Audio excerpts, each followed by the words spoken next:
My Hero Academia. Chapter 423 spoilers are here. This chapter is the super climax of the entire fight against All For One. On top of that, the entire fight concludes by the end of this chapter. As always, a massive shout out to Rukasu for providing the leaks. Now, sit back, relax, and let's go through it all. In the previous chapter, we saw all the heroes on the battlefield work together to create an opening for Deku to reach All For One. And on the last page, Deku lands a strong hit on All For One. For today's chapter, the title is One For All versus All For One. The chapter begins with All For One saying that he found it weird that the regeneration wasn't healing his body. In addition to that, each hero's hostility came together to confuse Danger Sense and hide Deku's presence. This shows that his body is exhausted and his mental state has never been worse due to Yoichi's death. Deku remembers All Might saying that One For All would make a weak body explode and tells All For One that he directly received the power cultivated by the 9 users. All For One's body begins to crumble and some heroes think the fight is over, but All For One uses various quirks to keep himself together. He says that he hasn't achieved anything yet and that he can't die because the Demon Lord is absolute and he has to fulfill his dream.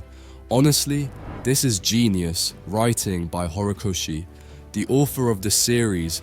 The thing that All For One has done everything to get will be the same thing that ends him. I always thought about this.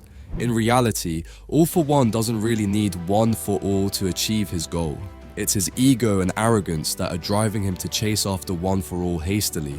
I mean, think about it. The better strategic choice would have been to properly complete the transfer to Shigaraki's body instead of going after Deku at the first possible chance. Anyways, back to the fight. All For One says he just has to start all over again, like he did with Shigaraki. In other words, he just needs to transfer the All For One quirk to Midoriya or some other hero and take over their body. He then approaches Deku, but Kurogiri moves. Mick shouts, "Shirakumo," and he replies, "Shota Yamada, I'm sorry, but I have to go. I need to protect Tomura Shigaraki."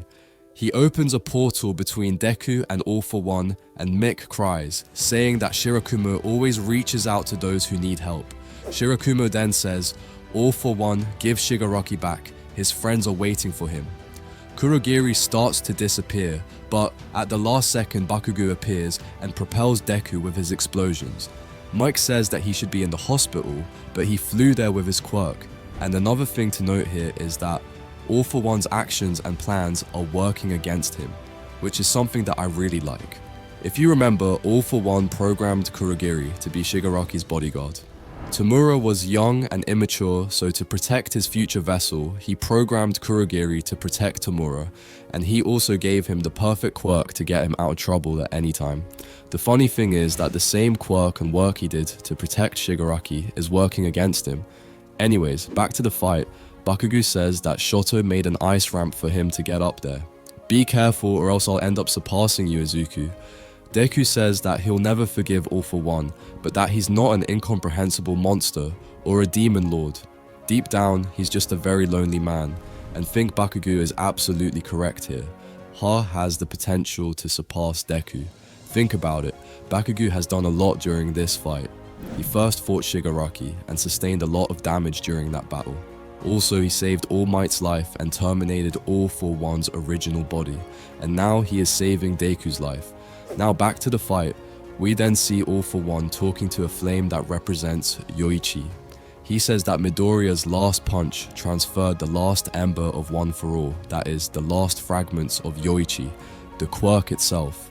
All For One says he doesn't care about that, he just wants to see Yoichi's face. Yoichi says that he failed to take his brother in the right direction, but now Midoriya is allowing both Shigaraki brothers to finally rest. All For One starts shouting, saying that he won't allow it, that he loves Yoichi and needs him by his side. Yoichi says that it's time for All For One to pay for the crime of using so many people, and that they're not alone in there. Next, we see all the One For All users plus Shigaraki coming out of the shadows and a full page of Deku and Tomura punching All For One's vestige. The vestige disappears and Deku and Tomura's hands touch. Tamura says that he thought he had been completely swallowed by All for One this time, but Nana's vestige connected with him and prevented him from disappearing. He then says Kurogiri, and we see the last bits of him. Shigaraki says that even though he briefly got his body back, he didn't manage to destroy anything. Midoriya was right, deep inside he was just a crying boy, and that's why he couldn't destroy Deku's hands. Deku says he continued to fight because he couldn't forgive what Shigaraki had done, but also because he wanted him to stop. He wanted the sadness to be over. Next, Shigaraki says, Izuku Midoriya, if Spinner is still alive, tell him this. Tamura Shigaraki fought to destroy until the very end. Deku says that he managed to destroy what he really needed to. The last page goes back to the real world and reveals that Shigaraki's body has been completely destroyed and turned into dust. The rain has finally stopped and the sun is shining. The chapter ends here and there will be a break next week. And this is how the fight concludes.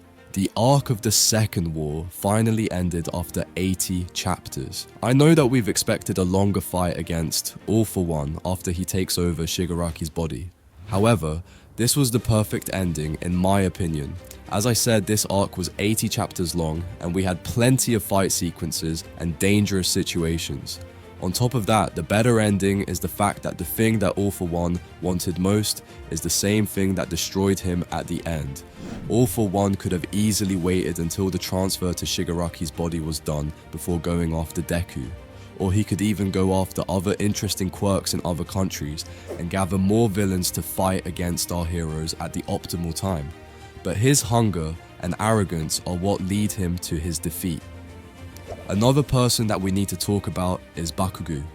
This hero has literally surpassed his limits multiple times during this arc. I know Shoto has also done a lot and went through his own journey. However, in my opinion, Bakugo grew a lot throughout the series and it was amazing to see him save Deku multiple times while he appeared to hate him at the start of the story. Now, I can't believe that My Hero Academia is really ending. I expect to get a couple of chapters to see the aftermath of the war, and that's it.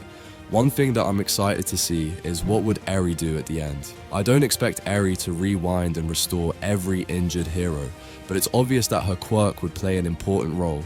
Maybe she rewinds Deku to give him one for all back. Also, I can't wait to see the world's reactions after the fight, because remember, the United States President has sent the heroes to help in the fight, and they are currently on their way.